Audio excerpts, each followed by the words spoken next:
Welcome back in Western Slope. I am joined today with Chace Wheaton, who is the program coordinator and the clinician from Health Solutions West to talk about Stress Awareness Month. Thank you, Chace, for joining me today on this Wellness Wednesday. Yeah, it's my pleasure to be here. Perfect. So I want to start out like how can you recognize stress?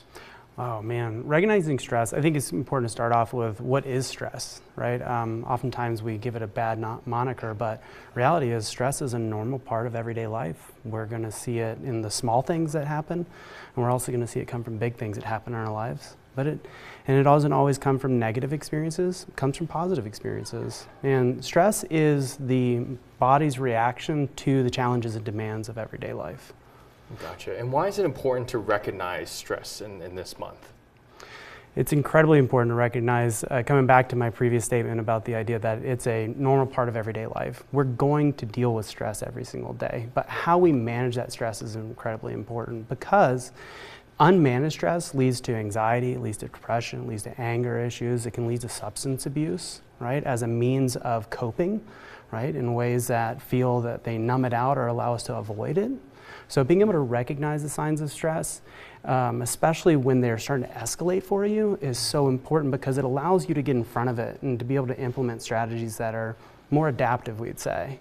So some signs of stress in your life might be that, I know, personal example, right? I tend to be pretty relaxed in the shoulders, but when stress is becoming overwhelming and I'm starting to get anxious, people will notice that my neck disappears, right? So me being able to tell when I'm having a physical reaction like that, other people might find themselves balling their fist more, or some behaviors we might notice is I might be more isolating from friends or shorter in my conversations with folks in ways that don't feel normal to me. Those can be great signals that I should get curious about what am I doing to take care of myself, and do I need to try some new things? Gotcha. And then you were talking about strategies. Like, what are some strategies to de-stress if someone were to be stressed? Yeah, I think it's a great question, because oftentimes we think of, I'm stressed, I need to do something now. And that's true. Sometimes we're going to have acute stressors that come up, and I need to implement some new strategy that's going to kind of really take care of the problem right out of the gate. But I think what's most important is to recognize, again, this is a daily lived experience of stress. We're going to experience stress all the time. So having a consistent routine that helps to keep the cup full is really important. Some of the most important things is daily exercise. Get out and walk, right? It doesn't have to be you went to the gym, but we got outside and we moved around. Sleeping well, a good sleep routine is key, right? They say 7 to 8 hours, right? Some of us need more, some of us need less. It's up to you to figure out what that magic number is for yourself.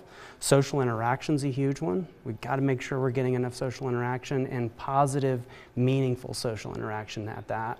And lastly, making sure our diet's right where we need it to be, right? A healthy diet obviously is better, but we need to make sure we're hitting the markers that bring us the full benefit. Right, and hitting all those markers is super important as you bring them up, and I got to make sure I add some of that to my daily routine.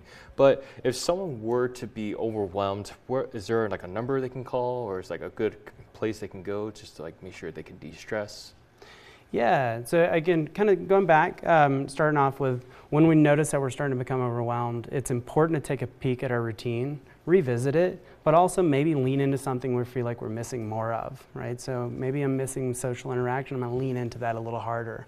But if we do get to that place where the stresses of life become so overwhelming that we feel like we can't manage it on our own, you should seek some professional help. There are tons of really wonderful organizations in this community who are ready and willing to help, including us over at Health Solutions West. Gotcha. Chace, thank you so much for taking time out of your busy schedule to come and talk to us on this Wellness Wednesday about Stress Awareness Month. And Western Slope, I will have more news coming up right after the break. Stay with us.